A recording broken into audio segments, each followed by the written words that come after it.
Hello दोस्तों।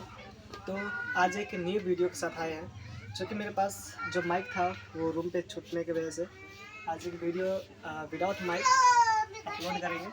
जिसमें आपको आज क्लास 10 का जो मैथमेटिक्स है, चूँकि अभी एग्ज़ाम का प्रेशर होगा स्टूडेंट को मैथमेटिक्स में।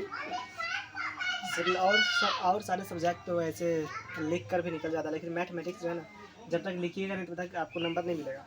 तो आज इसी वीडियो के साथ मैं इस वीडियो को स्टार्ट करता हूं, जिसमें मैथमेटिक्स क्लास 10 का कुछ यहाँ पे क्वेश्चन सॉल्व करेंगे।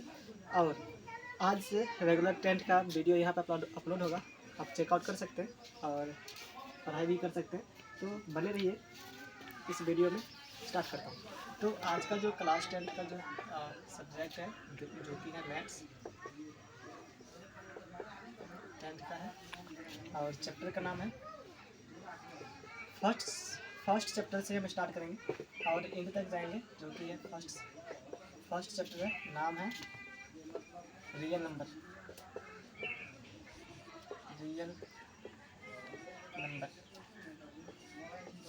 इसको हम वास्तविक संख्या बोलते हैं हिंदी में। वास्तविक संख्या बोलते हैं। तो दोस्तों देखो, वास्तविक संख्या रियल में होता क्या है। अगर जैसे कि मैं कुछ एग्जांपल दूं, 0 से infinity, plus infinity and minus infinity, ये दोनों रियल नंबर है। जैसे कि मैं दिखाऊं, बोर्ड पे दीजिएगा, ये एक्स एक्सिस, ये वाई एक्सिस, इधर से ये एक्स, मतलब इधर प्लस में एक्स जाएगा, इधर माइनस में एक्स आएगा, और नीचे में माइनस वाई जाएगा, ऊपर में प्लस वाई जाएगा। तो आप अगर रियल नंबर को नोट करना चाहते हैं तो उसके लिए क्या करना पड़ेगा। स्टार्टिंग कहाँ से था, 0 फ्रॉम 0, यानी यहाँ पर x का भी कोऑर्डिनेट 0 होगा, y का भी कोऑर्डिनेट 0 होगा। अगर दो लाइन आपस में इंटरसेक्ट करता है, अगर कट करता है, जैसे कि ये पॉइंट है, इस पॉइंट पे दोनों लाइन x एक्सिस और y एक्सिस कट कर रहा है, तो यहाँ पर x का वैल्यू भी 0 होगा, y का वैल्यू भी 0 होगा। अगर आपको रियल नंबर डिनोट करना है, दैट मीन्स वास्तविक संख्या आपको खोजना है कि रियल में वास्तविक संख्या कहाँ से कहाँ लाई करता है, तो उसके लिए हमने एक एक्स एक्सिस लिया और वाई एक्सिस लिया। अब एक्स एक्सिस से यानी अगर प्लस की ओर जाएंगे हम, तो +1 आएगा, +2 आएगा, +3 आएगा, ये 100 प्लस इन्फिनिटी तक जाएगा, क्योंकि हमने प्लस लिया है।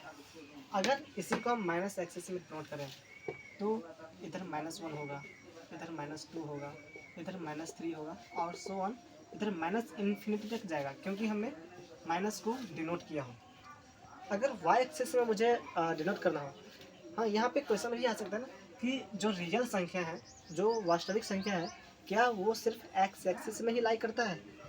ये पॉसिबल नहीं है कि सिर्फ एक्स एक्सिस में ही लाई करे। ये हो सकता है कभी वाई एक्सिस भी हॉरिजॉन्टल हो जाए, है ना, मतलब ये भी अपोजिट हो सकता है। इसका मतलब जो वास्तविक संख्या है वो एक्स एक्सिस पर भी लाई करेगा, प्रेजेंट होगा, और वाई एक्सिस पर भी प्रेजेंट होगा। कैसे, देखो, ये ऊपर में भी तो +1 जाएगा ना, +1 जाएगा, +2 जाएगा, +3 जाएगा। इसका मतलब ये भी 100 प्लस इन्फिनिटी तक जाएगा, चला गया इन्फिनिटी तक। ऐसे ही नीचे में भी -1 आएगा, -2 आएगा, 100 ये माइनस इन्फिनिटी तक जाएगा। तो इससे क्या लगा कि जो वास्तविक संख्या है वो एक्स एक्सिस पर भी लाई कर रहा है और वाई एक्सिस पर भी लाई कर रहा है। तो इसी के साथ मैं थोड़ा आगे बताता हूँ। ये तो मैं डिनोट कर दिया कि वास्तविक संख्या रियल में होता कैसे है।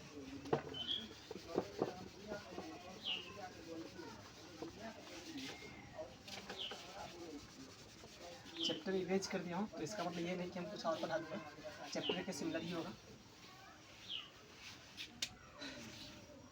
हाँ, ऑब्जेक्टिव में कभी कभी आ जाता है, जैसे कि √3 एक परिमेय संख्या है या नहीं। तो ये फंडा भी हम यहाँ पे पूरा क्लियर ही कर देता हूँ। तो अगर कोई रूट लगा रहे या कोई पॉइंट में है, जैसे मैं दिखा रहा हूँ, जैसे कि मैं एक पॉइंट लिया, जैसे कि 1 लिया, 2 लिया, 3 लिया, 4 लिया, डॉट डॉट डॉट, हम इन्फिनिटी चले गए, प्लस इन्फिनिटी तक चले गए। तो ऐसे जो संख्या होंगे इसको हम परिमेय बोलेंगे।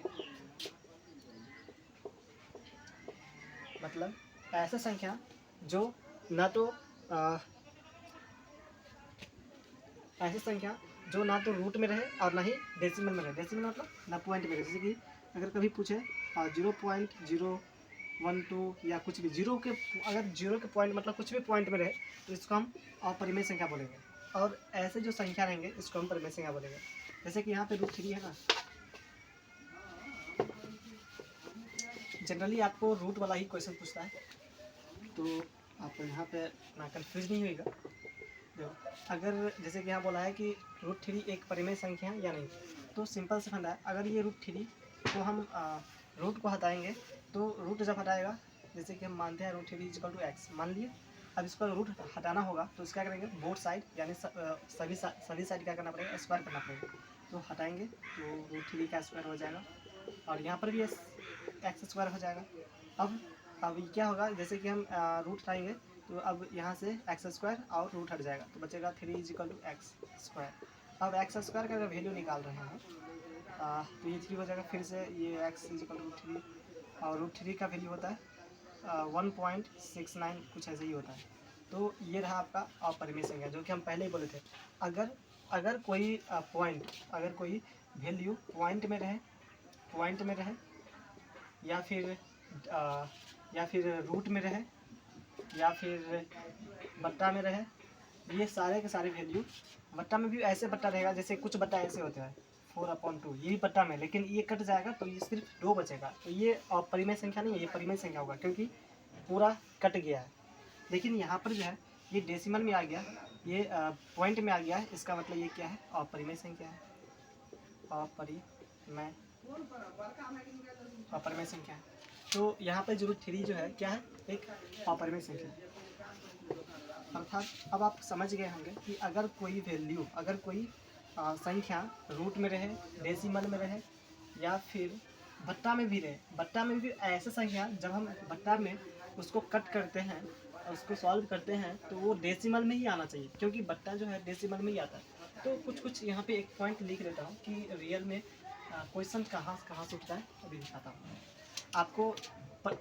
परिमेय संख्या के बारे में नहीं पूछेगा, ये फिक्स है। परिमेय संख्या क्या होता है इसके बारे में आपको पूछे तक का नहीं, क्वेश्चन में ये मिलेगा ही, आपको मिलेगा परिमेय संख्या है, अपरिमेय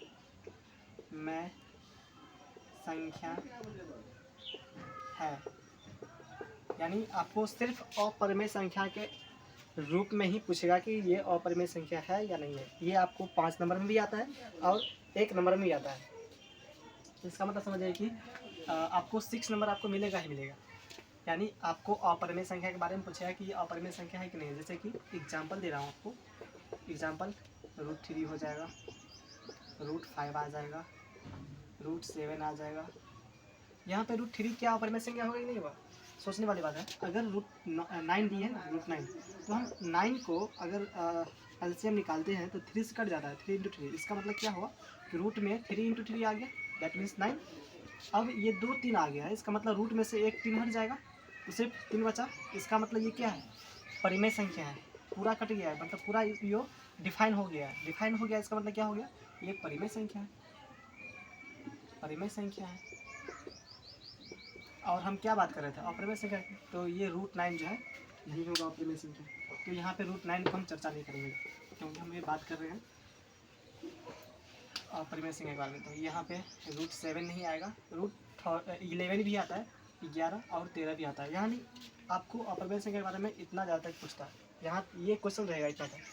और कभी कभी ऐसे पूछ लेगा आपको, जैसे कि 3/5 आ जाएगा, ऐसे कभी पूछता है।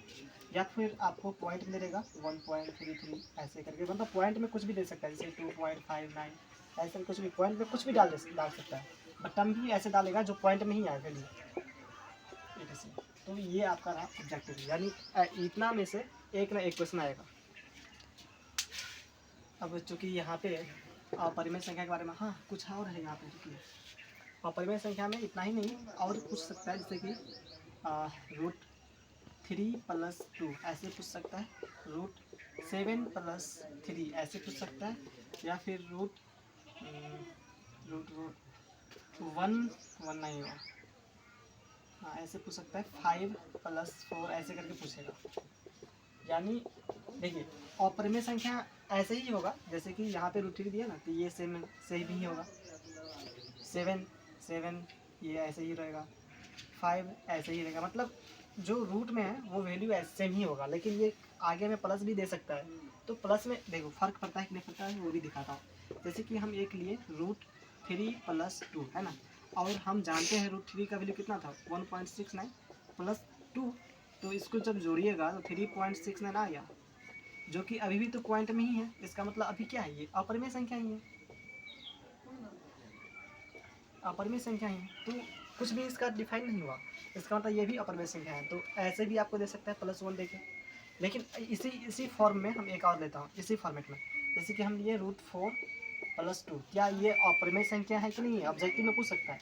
तो आप जब इसको सॉल्व कीजिएगा √4 को, तो 2 × 2 रूट में और +2 बाहर में है, तो इसमें से दो आ गया, इसमें से एक 2 निकल जाएगा बाहर, तो 2 + 2 कितना आ गया 4। ये क्या है, परिमेय संख्या है, क्योंकि अभी पॉइंट में नहीं आया, ना रूट में आया, कुछ भी नहीं। मतलब एक डिफाइन वैल्यू आया, जो मतलब क्लियर विजिबल है, यह पूरा आपको शो करता है वैल्यू में, तो ये परिमेय संख्या है। मतलब ऐसे आपको नहीं पूछेगा, इस फॉर्मेट में पूछेगा। ऐसा फॉर्मेट मतलब ऐसा ही फॉर्मेट रहेगा, इस फॉर्मेट में +1 +2 कुछ भी डाल सकता है, प्लस वाले वैल्यू से कुछ प्रभाव नहीं पड़ा, लेकिन फॉर्मेट तो वही है। हाँ, तो दोस्तों अब हम स्टार्ट कर रहे हैं कि अभी हम आपको अपरिमेय संख्या के बारे में बता रहे थे कि रियल में अपरिमेय संख्या हम किसको बोलेंगे। हालांकि हम डिफिनेशन नहीं दिए, मतलब परिभाषा नहीं दिए। आपको परिभाषा भी नहीं पूछेगा, आपको जो पूछेगा हम उसी के बारे में बता रहे हैं, क्योंकि आपके पास उतना टाइम है नहीं कि हम पूरा एक्सप्लेन करें। मतलब इतना बताऊंगा आपको कि क्वेश्चन आएगा जरूर। तो अभी मैं बता रहा हूँ, ऑब्जेक्टिव हो गया क्लियर। इस फर्स्ट यानी जो वास्तविक संख्या था उससे बस 1 या 2 क्वेश्चन आता है, जो कि मैंने बता दिया। अभी यहाँ पे ये आता है 5 नंबर का एक क्वेश्चन आता है, और एक 2 नंबर का आता है, वो भी बताऊँगा कैसे आता है, बताता हूँ। हाँ, तो अभी हम बता रहा हूँ नेक्स्ट क्वेश्चन ऐसे पूछेगा आपको। जनरली आपको √3 एक अपरिमेय संख्या है, सिद्ध करें, ऐसे करके पूछेगा कि क्या ये √3 जो है ये अपरिमेय संख्या है, अगर है तो सिद्ध करें। और अभी हमने बताया कि जितने भी रूट वाले वैल्यू हैं, जैसे कि √3 है, √1 परिमेय संख्या, क्योंकि √1 का जब वैल्यू निकाल रहे हैं तो 1 आता है, तो वो परिमेय संख्या है। मतलब ऐसा वैल्यू जो डिफाइन ना हो, उसका वैल्यू पॉइंट में आए, तो वो ऐसे वैल्यू को हम अपरिमेय संख्या कहते हैं। और अभी बताया कि √3 क्या है, अपरिमेय संख्या है। और जब अपरिमेय संख्या है तो क्या करना है, सिद्ध करना है। मतलब कैसे है अपरिमेय संख्या, इसको सिद्ध करना है। रियल में ये अपरिमेय संख्या होता कैसे है, चलिए दिखाते हैं रियल में कैसे होता है। अगर क्वेश्चन आपको बोलेगा कि आप सिद्ध कीजिए कि ये जो √3 है ये अपरिमेय संख्या है, अगर अपरिमेय संख्या सिद्ध करना हो, तो आपको मानना है कि √3 क्या है, एक परिमेय संख्या है।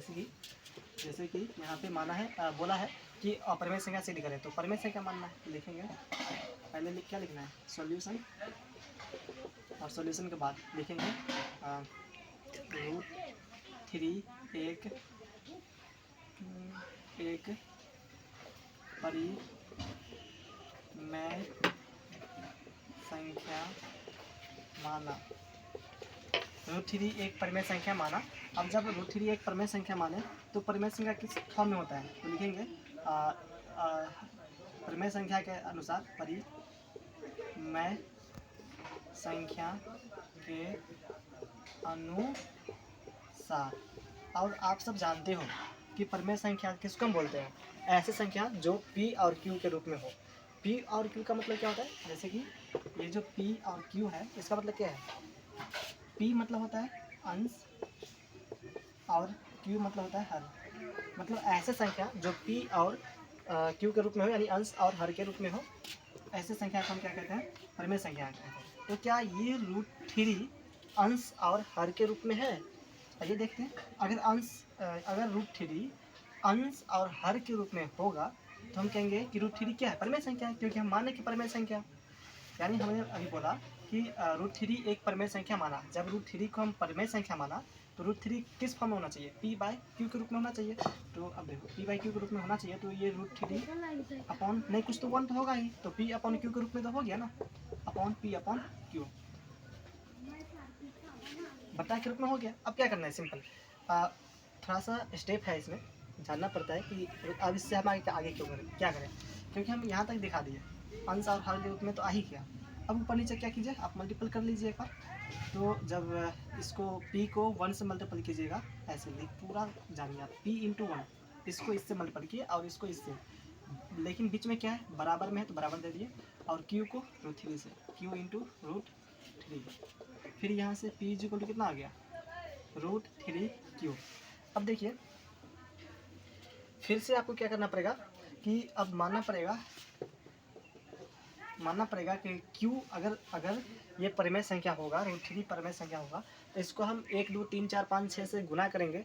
अगर गुना करेंगे तो इसका वैल्यू परिमेय संख्या माना चाहिए, लेकिन अगर परिमेय संख्या नहीं आएगा तो हम बोलेंगे कि ये क्या है, अपरिमेय संख्या। तो आइए देखते हैं, मानेंगे यहाँ से। अब इसको पहले घेर लीजिएगा ताकि नंबर ना कटे। यहाँ पे लिखिएगा अतः पहले ऐसे करना है कि फिर माना q एक परिमेय संख्या नहीं, परिमेय संख्या नहीं मानना है, अब पूर्णांक मानना है, क्योंकि हम q को 1 से मल्टीपल करेंगे। जैसे कि माना q एक पूर्णांक संख्या है। अब जब q एक पूर्णांक संख्या है तो पूर्णांक संख्या हम किसको बोलते हैं, जो 0 से निगेटिव में, ऐसे पूर्णांक संख्या 0 से प्लस में भी जाता है, +1 आएगा, +2 आएगा, +3 आएगा, सो ऑन, और नेगेटिव में भी आएगा, नेगेटिव मतलब -1, -2, -3 ऐसे करके जाएगा। तो पूर्णांक संख्या में हो। अब जब पूर्णांक संख्या में है, आगे दिखाता हूँ यहाँ से, अगर जब ये q पूर्णांक संख्या में है तो इस पूर्णांक संख्या से हम इसमें मल्टीपल करेंगे तो वैल्यू परिमेय में होना चाहिए। तो अब देखते हैं, अब लिखते हैं चूँकि q = 1 लेने पर, आप चाहें तो 0 भी ले सकते हैं, लेकिन 0 जब लीजिएगा तो इसका वैल्यू ऑटोमेटिक 0 हो जाएगा, और 0 तो हमेशा परिमेय संख्या ही होगा, परिमेय संख्या होगा। तो 0 से हम छोड़ देते हैं, वैसे आप ले सकते हैं, कोई दिक्कत नहीं है। हम पहले 1 लिए, चलिए 1 लीजिएगा तो लेने पर इसको मान लीजिएगा समीकरण फर्स्ट। तो समीकरण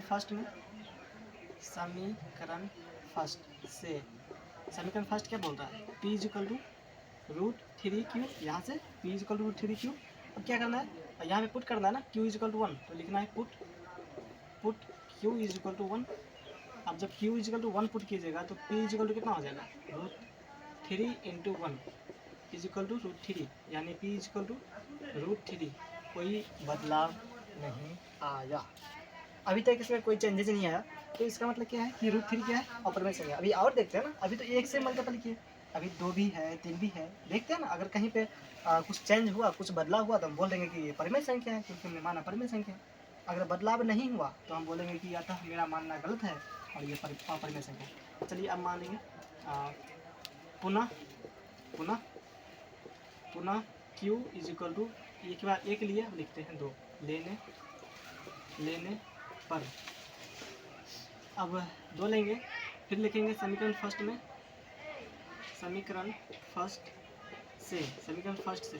क्या बोलता है, p = √3q, पुट q = 2। अब जब पुट कीजिएगा q = 2 तो इसमें मल्टीपल हो जाएगा, इसका मतलब q = √3 × 2, q की जगह पे 2 आ जाएगा ना, तो 2 p = कितना आ जाएगा, 2√3। अभी भी कोई चेंजेस नहीं है, √3 आ ही रहा है। देखिए अब यहाँ पे देख लीजिए आप एक बार, p = कितना आया, अब लिखेंगे यहाँ पर चूँकि p = √3 आया एक बार, और कोमा 2√3 आया है।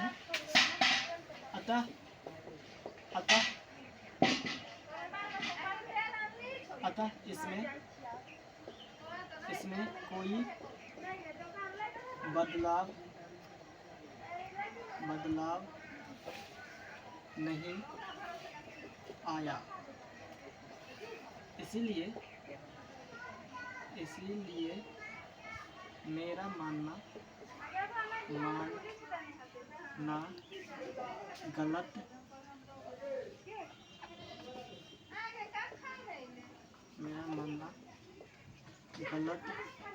हुआ।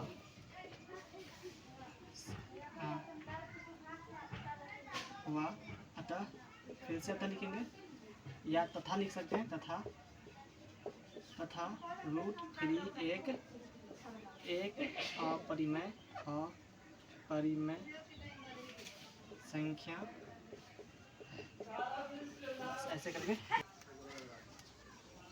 तो दोस्तों अभी आपने जो क्वेश्चन देखे थे इसी के सिमिलर आपको डिफरेंट क्वेश्चन भी पूछ सकता है ना। जैसे कि हमने बताया कि √3 एक अपरिमेय संख्या है तो सिद्ध कीजिए। ऐसे करके क्वेश्चन आया था, सिद्ध कर। ये तो हमने बता दिया, लेकिन आपको जरूरी थोड़ी है कि ऐसे ही आएगा √3 एक परिमेय संख्या है, ऐसा नहीं आ सकता है।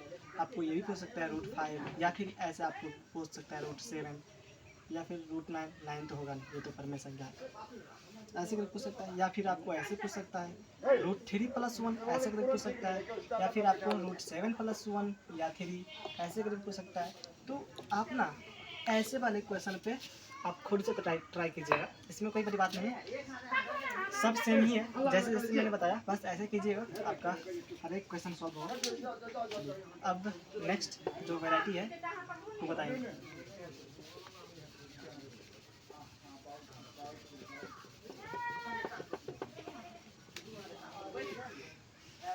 कौन टाइप्स के हैं किताब बताना। तो दोस्तों ये रहा आपका सेकेंड वैरायटी। अब थर्ड वैरायटी पे चलते हैं कि फर्स्ट जो चैप्टर है वास्तविक संख्या, वहाँ से कौन से वैरायटी का क्वेश्चन पूछता है। आपको जनरली 2 नंबर में ऐसे करके पूछ लेगा कि LCM और HCF ज्ञात करें। अब कैसे करना है वो मैं नहीं बताऊंगा, लेकिन बताऊंगा जरूर। मतलब LCM और HCF निकालना है किसके द्वारा, तो लिखेगा यूक्लिड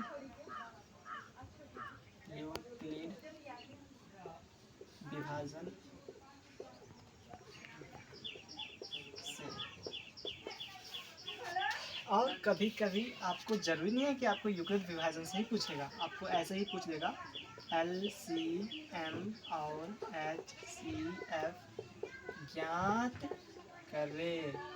अब यहाँ पे कुछ नहीं लिखेगा, सिर्फ लिख देगा गुणनखंड विधि के द्वारा, गुणनखंड विधि के द्वारा। तो पहले आप आसान सा जो भी टॉपिक्स है उसको डिस्कस कीजिए, लार्ज पे जाना नहीं है। मतलब जो थोड़ा सा कम्प्लेक्स हो, आपको समझ में थोड़ा देरी आए तो उस पर नहीं जाना चाहिए। मतलब ऐसे कॉन्सेप्ट जाइए जो पहले आपको समझ में आए ताकि एग्जाम में लिख पाए। जैसे कि आपको यहाँ पे LCM और HCF निकालना है किसके द्वारा, गुणनखंड विधि द्वारा। आप गुणनखंड विधि द्वारा बहुत पहले से पढ़ते आए हैं। जैसे कि आपको कुछ क्वेश्चन दे देगा, जैसे कि आप बोलेगा 90 का गुणनखंड है, गुणनखंड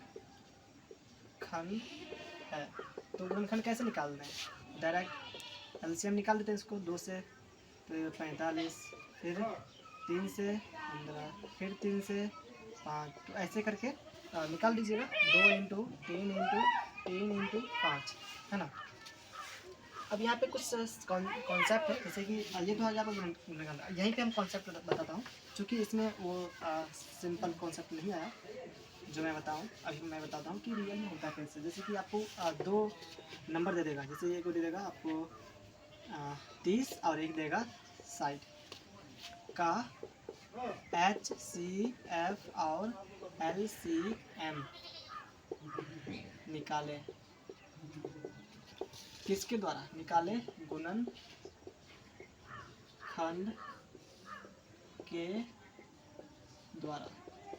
जी साथियों, अभी हम यूक्लिड विभाजन के बारे में कुछ नहीं बताया, अभी हम सिर्फ गुणनखंड के बारे में बता रहे हैं, क्योंकि आप प्रीवियस जो क्लास है 8, 9 इसमें आप पढ़े होंगे गुणनखंड विधि, तो उसी के अप्रॉक्स में बता रहा हूँ। देखिए आपको 2 नंबर देगा, जैसे कि यहाँ पे एक 30 है, एक 60 है, इसका एचसीएफ निकालना और एलसीएम निकालना है, किसके द्वारा? गुणनखंड के द्वारा। तो सिर्फ क्या करना है आपको, सिंपल सा गुणनखंड करना है। एक जैसे कि यहाँ पे 30 है यानी 30 है, 30 को आप एलसीएम निकाल लीजिए, 2 मरतबे 15, 3 मरतबे 5, ऐसे करके निकाल दीजिए और सिंपल सा ऐसे 30 दे दीजिएगा। बराबर में कितने नंबर से मल्टीपल किए? 2 से, 3 से, 5 से। कितना बार? 2 से एक बार, 3 से एक बार, 5 से एक बार, ऐसे करके लिख दीजिएगा। फिर 60 है तो 60 2 से भाग लगेगा, 30 2 से भाग लगेगा, 15 3 से लगेगा, 5। फिर इसको ऐसे लिखना है, कैसे? यहाँ पे 60 दे दीजिएगा और किस किस से मल्टीपल किए? 2 से, फिर 3 से, फिर 5 से। 2 से कितना बार? 2 बार, 2 बार। 3 से कितना बार? 1 बार। 5 से कितना बार? 1 बार। हो गया। अब देखिए अब क्या करना है, अगर जैसे कि फर्स्ट निकाल रहा हूँ HCF, अगर आपको HCF निकालना है, दैट इज मौसा निकालना है, ये तो HCF इंग्लिश में लिखा हुआ है, वहाँ पे मौसा बोलता है। अगर आपको मौसा निकालना है या LCF निकालना है यानी HCF निकालना है, तो ऐसे नंबर को चूज कीजिए जो आपको दोनों पे सिमिलर होना चाहिए, और वैसे भी सिमिलर होना चाहिए जो 2 और 5 के सिर्फ रहना चाहिए, तो उसको हम HCF में नोट करेंगे। अगर 2 और 5 के अलावा दूसरा कुछ भी होगा सिमिलर, उसको हम एक्सेप्ट करेंगे, उसको छोड़ देंगे। जैसे कि यहाँ देखिए 2 और 5 की बात की है, यहाँ पे 2 है, यहाँ पर 2 है और यहाँ पर 2 है, तो 2 ले लिए पहले। लेकिन 2 का भी ऐसे नंबर लेंगे जो, जैसे कि ऊपर में, जैसे कि यहाँ पे एक ही 2 है, नीचे में 2 है, तो क्या मैं 2 लूँगा? नहीं, ऐसा नहीं करेंगे। मतलब नॉर्मल लेंगे, जैसे कि यहाँ पे मतलब छोटा संख्या लेंगे। अगर दोनों में 2 होता तो हम 2 के पावर 2 लेते, लेकिन यहाँ पे नीचे में 2 के पावर 2 है, लेकिन ऊपर में 2 के पावर 1 ही है, तो छोटा संख्या लेंगे, जैसे कि 2 के पावर 1 लेंगे। ठीक, मल्टीपल 3 लेंगे? नहीं लेंगे, भले मतलब दोनों सिमिलर है, लेकिन इसको हम छोड़ के लेके जाएंगे, क्योंकि मौसा में सिर्फ 2 और 5 ही चाहिए मुझे। तो अब 5 आया है, तो 5 यहाँ नीचे में भी है, 5 ऊपर में भी है, तो 5 ले लिए। लेकिन 5 में कौन? 2 लेंगे, 3 लेंगे, 4 लेंगे, लेकिन यहाँ पर भी 1 है और यहाँ पर भी 1 है, 2 यानी 5 के 1 ही लेंगे, 5 एक बार। तो चलो मल्टीपल 2 × 5 दैट मीन्स 10। इसका मतलब जो HCF मौसा कितना आ गया? 10 आ गया। तो इसको कैसे लिखना है? इसको लिखना है कि 30 और 60 का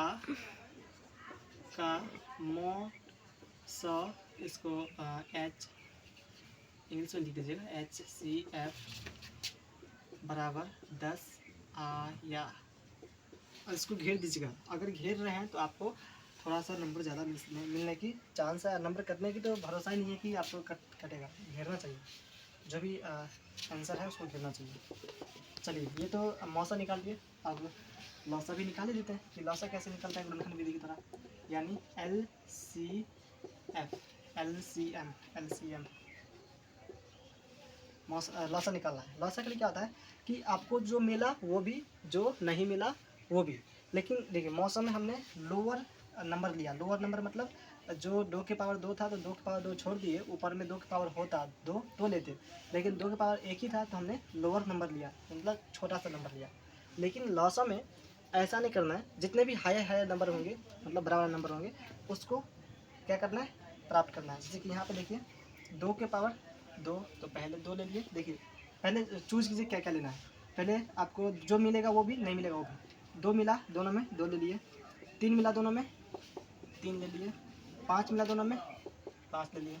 अब हायर नंबर, जैसे कि 2 के पावर यहाँ पे 1 है, यहाँ पे 2 है, तो 2 के पावर 2 लेंगे। फिर यहाँ पर 3 के पावर 1 है, 3 के पावर 1 ही है, तो 1 ही लेना पड़ेगा। फिर 5 के पावर 1 है, 5 के पावर 1 ही लेना पड़ेगा। अब ऐसे मल्टीपल कीजिए सिर्फ। 2 को कितना बार मल्टीपल करना है? 2 बार। तो 2 दूनी 2, 2 का 2 बार मल्टीपल किए। फिर 3 के 1 बार और 5 को 1 बार गुना कर लीजिए। 2 दूनी 4, 4 तिया 12, 12 पंचे 60। तो जो ऐसे करके लिखना है 30 और 60 का लौसा कितना आ गया आपको? 60। इसको भी आपको घेर देना है, बस आपको 2 नंबर मिलेगा। बट मैं अभी बता देता हूँ कि गुणनखंड विधि के द्वारा आपको क्वेश्चन आने की कम ही चांस है। 2 नंबर मिलेगा लेकिन शायद आएगा नहीं, आएगा, कम ही चांस रहता है। लेकिन हो सकता है ना, आ सकता है, ऐसा थोड़ी नहीं, आया है लेकिन कम चांस है। तो साथियों, अभी हमने गुणनखंड विधि के द्वारा एलसीएम और एचसीएफ कैसे निकालते हैं वो दिखाया। अब एलसीएम और एचसीएफ यूक्लिड विभाजन के द्वारा निकालना है, और ये 2 नंबर आपको फिक्स है। ये 2 नंबर आपको फिक्स है। सिर्फ मान लीजिए कि ये 2 नंबर मिल ही जाए, लेकिन उसके लिए आपको थोड़ा सा मेहनत करना पड़ेगा। बस मेहनत क्या करना है, देखिए कुछ फॉर्मूले हैं, मैं बता रहा हूँ। जैसे कि एक फार्मूला है A = BQ + R। हाँ, आपको ये याद भी नहीं रखना है, ज़रूरी नहीं है, लेकिन एक फॉर्मेट है, कैसे बनाता है हम बता रहे हैं।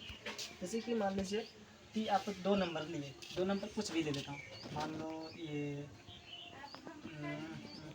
यहाँ पे लेते हैं 10 और एक ले लेता हूँ 100। हाँ, 100 ले लेता हूँ। 2 नंबर लिए। अब देखो, जो सबसे बड़ा नंबर होगा, आपको ज़रूरी नहीं है कि ये आपका A होगा या A B होगा, ये ज़रूरी नहीं है। आपको मैं जो बता रहा हूँ ऐसे सुनिए। आपको मतलब ये देखना है कि 2 नंबर में से कौन सा नंबर सबसे बड़ा है।